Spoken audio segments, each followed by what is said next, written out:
But for Adam there was not found a helpmeet for him. And the Lord God caused a deep sleep to fall upon Adam, and he slept, and God took one of his ribs and closed up the flesh instead thereof. And the rib which the Lord God had taken from man made he a woman, and brought her unto the man. And Adam said, this is now bone of my bones and flesh of my flesh. She shall be called woman, because she was taken out of man. Therefore shall a man leave his father and his mother, and shall cleave unto his wife, and they shall be one flesh.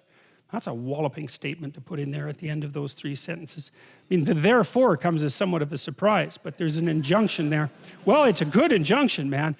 I'll tell you, people who don't do that, they have a hell of a time in their marriage. And so this is a good thing to know. If you are married, or if you're planning to get married, is like, you know, we have very strong orientation towards our parents, and for good reason. It's like the injunction here is, that's secondary as soon as you're married. And failure to do that makes your marriage collapse. And then you deserve it to collapse too, as far as I'm concerned, because it's a reflection of your pathological immaturity and your unwillingness to extract yourself from the, you know, Talon-like grip of parents who are a little bit too much on the interfering side. But the injunction, there's a deep injunction here.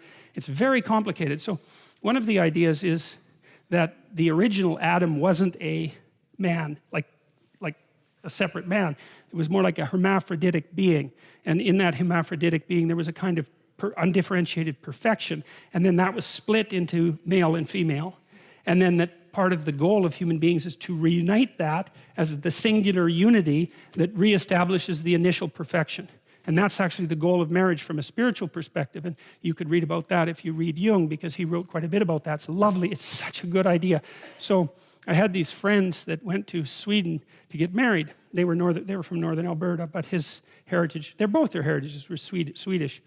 And in this ceremony, they did this cool thing as they were being married, and they had to hold a candle up between them, right, while they were being married. And you think, well, okay, what's the candle? Well, it's a source of light. It's a source of illumination, right? It's a source of enlightenment. It's the candle that you put on Christmas trees in Europe. So it's the light that emerges in the darkness in the depth of winter. It's a symbol of life in darkness.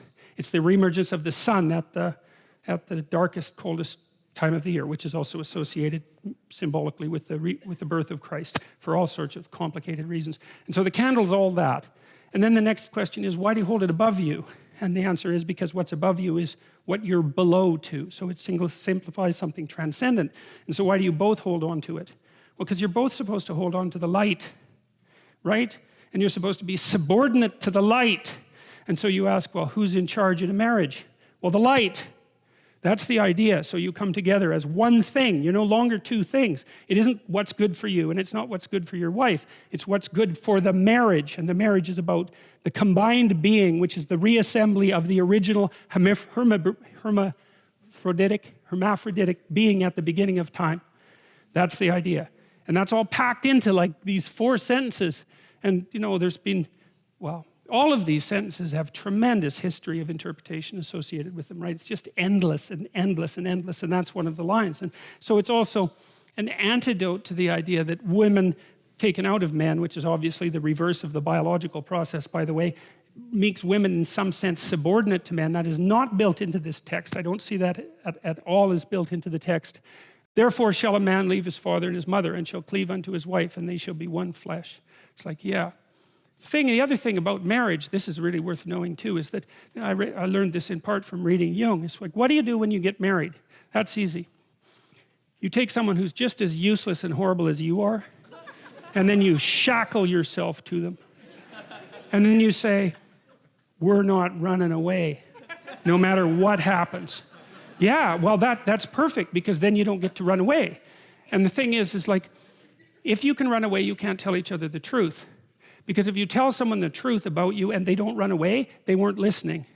And so if you don't have someone around that can't run away, then you can't tell them the truth. And so that's part of the purpose of the marriage. It's like, okay, I'll bet on you, you bet on me. It's a losing bet, we both know that. But given our current circumstances, we're unlikely to find anyone better. That's for sure. You know,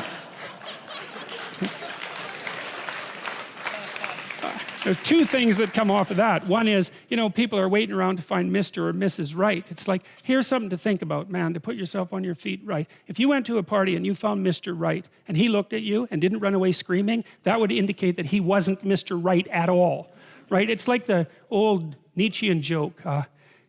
If someone loves you, that should immediately disenchant you with them. Right. Or it's the Woody Allen joke. I never belonged to a club that would take me as a member. So that's a very interesting thing to think about. And so you're going to shackle yourself to someone who's just as imperfect as you are. And then the issue is you might be in a situation where you can actually negotiate, because you might think, well, there's some things about you that aren't going so right, and there's some things about me that aren't going so right, and we're bloody well stuck with the consequences for the next 50 years. So we can either straighten this out, or we can suffer through it for the next 5 decades. And you know, people are of the sort that without that degree of seriousness, those problems will not be solved. You'll leave things unnamed because there's always an out. It's like, and it's the same thing when you're living together with someone. You know that people who live together before they're married are more likely to get divorced, not less likely. And the reason for that is, what exactly are you saying to one another when you live with each other? Just think about it. Well, for now, you're better than anything else I can trick.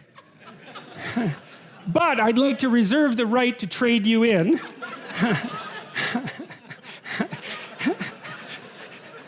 Conveniently, if someone better happens to stumble into me.